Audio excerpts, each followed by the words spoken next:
आज बैसाख अक्षय तृतीया की तिथि पर हमको क्या करना चाहिए? सर्वप्रथम कुछ ऐसे शुभ दिन हैं जिन दिनों में शुभ कार्य करने के लिए किसी से पूछने की जरूरत नहीं है। उसी प्रकार से कल की तिथि अक्षय तृतीया भी, कोई भी शुभ कार्य आपको करना है तो उनमें आपको किसी से भी पूछने की जरूरत नहीं है, क्योंकि वह एक सिद्ध मुहूर्त है और एक सिद्ध तिथि है। अक्षय तृतीया, दीपावली, दशहरा, ये सब तिथियां एकदम सिद्ध होती हैं, किसी से पूछने की जरूरत नहीं पड़ती है आपको।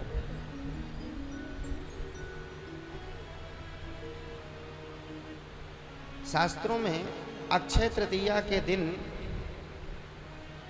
बहुत सारी वस्तुओं के दान का भी महात्म कहा गया है। उन वस्तुओं का दान करना चाहिए।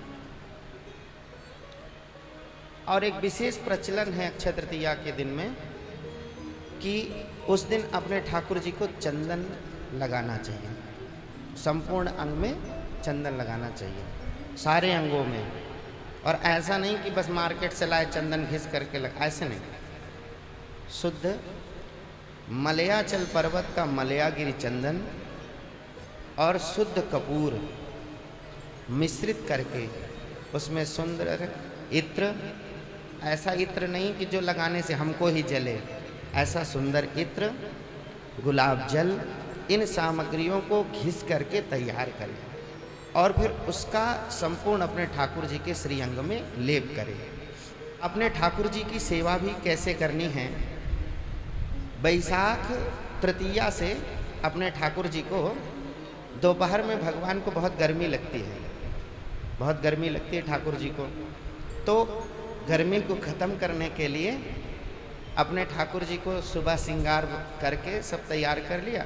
शालिग्राम जी, नर्मदेश्वर, जो ठाकुर जी आपके पास हो, लड्डू गोपाल जो हो आपके पास, एक सुंदर पात्र, नहीं है तो मिट्टी का मंगाओ, मिट्टी के पात्र में साफ करके उसको, और सुबह ठाकुर जी का राजभोग हो जाए उसके बाद उसमें सुंदर जल भरिए और जल भर करके थोड़ा उसमें सुगंधित इत्र और थोड़ा चंदन उसमें डाल करके, कुछ तुलसी पत्र उसमें डाल करके अपने सारे ठाकुर जी को उसमें पधरा दीजिए।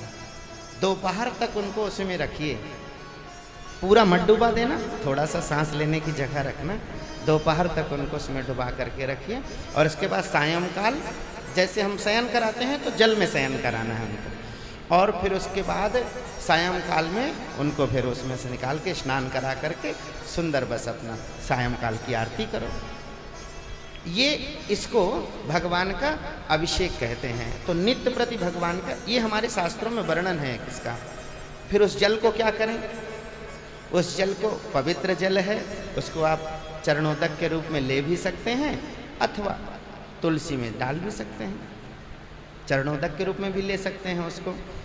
इस प्रकार नित्य करना चाहिए। और जब ज्येष्ठ की पूर्णिमा आए, जेठ के महीने की जब पूर्णिमा आए, तो उस दिन अपने ठाकुर जी को जल से स्नान कराना चाहिए। रोज तो कराते हैं लेकिन उस दिन विशेष। विशेष क्या मतलब? खूब जल से उनको, ठंडे जल से स्नान कराए। एक विधि है, सायंकाल सुंदर घड़े में इत्र लगा करके रख दे, नया घड़ा हो उसमें बढ़िया खस का इत्र डाले और फिर उसको उल्टा करके रख दे और फिर उसमें सायंकाल जल भर दे, तो बढ़िया सुगंधित जल रहेगा। ज्येष्ठ की पूर्णिमा के एक दिन पहले भर करके रख दे और प्रातः काल जब ज्येष्ठ की पूर्णिमा आए तो उसी घड़े के जल से भगवान को एक घड़े से नहलाए। मंदिरों में आपने देखा होगा भगवान को ज्येष्ठाभिषेक कहते हैं, उसको भगवान को जल की धारा से स्नान कराते हैं, तो वो ज्येष्ठाभिषेक ठाकुर जी का है। इस प्रकार का उत्सव भी होता है। भगवान को भी गर्मी लगती होगी ना, तो इसलिए इस प्रकार से भगवान का उत्सव और महोत्सव अवश्य रूप में बना है। अक्षय तृतीया के दिन दान का विशेष महात्म कहा गया है। उसमें कई प्रकार के दान की विधि कही गई है। तो जो वैसे तो शास्त्रों में 14 प्रकार के दान की बात कही गई है, लेकिन जो हमारे पास सामर्थ्य हो उसके अनुसार अवश्य में वो दान करना चाहिए। पुस्तक में तो लिखा था कि कन्या का दान भी कल के दिन का बहुत उत्तम माना जाता है। तो विवाह शादी में भी जो हम सब कन्यादान, तो कल का मुहूर्त ही मतलब पूछने की जरूरत नहीं पड़ती, उसमें 14 रत्नों के दान में उसमें कन्यादान सबसे अंतिम उसमें लिखा गया है।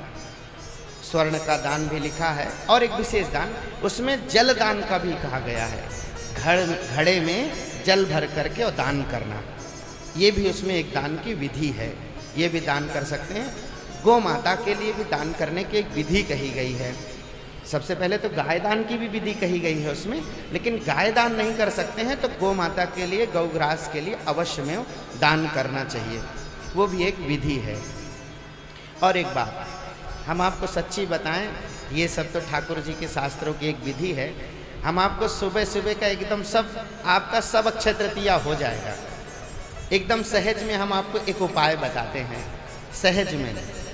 सबसे पहला उपाय है, जैसे ही आप जगो, जग करके भगवान का स्मरण करो, अपने ठाकुर जी का स्मरण करो, अपने भगवान का जो जिस प्रकार से दर्शन हो जाए ठाकुर जी का, पहले उठते ही भगवान का स्मरण करो, उनका दर्शन करो।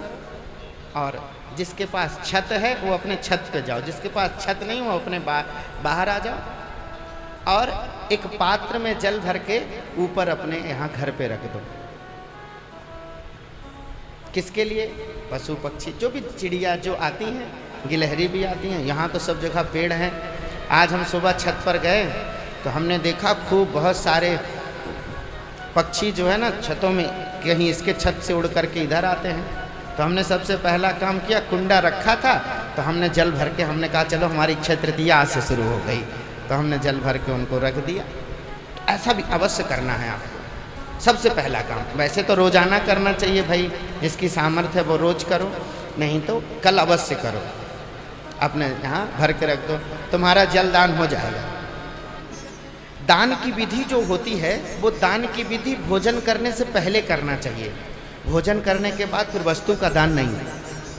कदाचित आपको कुछ दान करना है तो वो भोजन करने से पहले दान करना है, और घर का जो बड़ा बुजुर्ग हो उसका हाथ लगे तो उत्तम बात है, नहीं तो फिर जो चाहे वो दान करो, जो व्यक्ति चाहे वो दान करे। लेकिन घर के बड़े बुजुर्ग का हाथ लगना, उसमें वो पैसे दान करना है तो उसका हाथ लगना चाहिए, कोई वस्तु सामग्री दान कर रहा है तो उसका अवश्य उसका हाथ लगना चाहिए उस दान के समय में, ये विशेष बात है उसमें। और उसके बाद वो दान करो, घट दान करो, जो आपको रुपया पैसा सोना चांदी हीरा मोती जिसको ज़रूरत हो ब्याह के उसका ब्याह करा दो। ये एक अक्षय तृतीया का ये महात्मा है। इस प्रकार से अक्षय तृतीया का उत्सव मनाया जाता है। इस प्रकार से अक्षय तृतीया अवश्य करना चाहिए।